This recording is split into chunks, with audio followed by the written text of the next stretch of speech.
Gunakan helm dan masker saat berkendara demi keselamatan kalian, dan jangan makan sambil berkendara. Mari kita ikuti protokol kesehatan dan tertib berlalu lintas bersama demi keselamatan.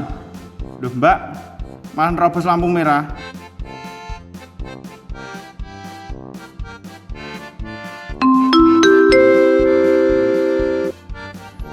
Selamat sore, kami Dinas Perhubungan Kabupaten Kediri menghimbau kepada pengendara motor Honda Beat warna merah putih Nopol AG 5479JX 2 orang wanita dimohon untuk mengenakan helm dan masker saat berkendara demi keselamatan kalian, dan jangan makan sambil berkendara.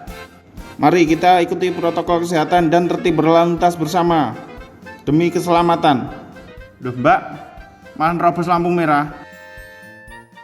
Beberapa waktu terakhir beredar video yang menunjukkan dua perempuan tidak menggunakan helm dan masker di jalan.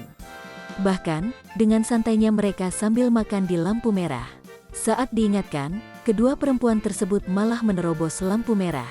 Video itu terlihat dalam rekaman ATCS di Kabupaten Kediri yang memperlihatkan pengendara motor perempuan berboncengan tanpa mengenakan helm dan juga tak pakai masker. Bahkan dalam video ini sempat dibagikan oleh Bupati Kediri Hanindito Himawan Pramana dalam Instastory-nya.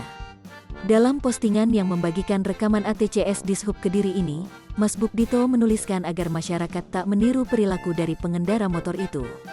Kronologi kejadian diketahui peristiwa itu terjadi pada Selasa tanggal 16 Maret tahun 2021. Dalam video itu diketahui berada di Simpang 3 Ngasem, Kabupaten Kediri. Petugas ATCS menyampaikan imbauan agar pengendara motor untuk mengenakan helm dan memakai masker.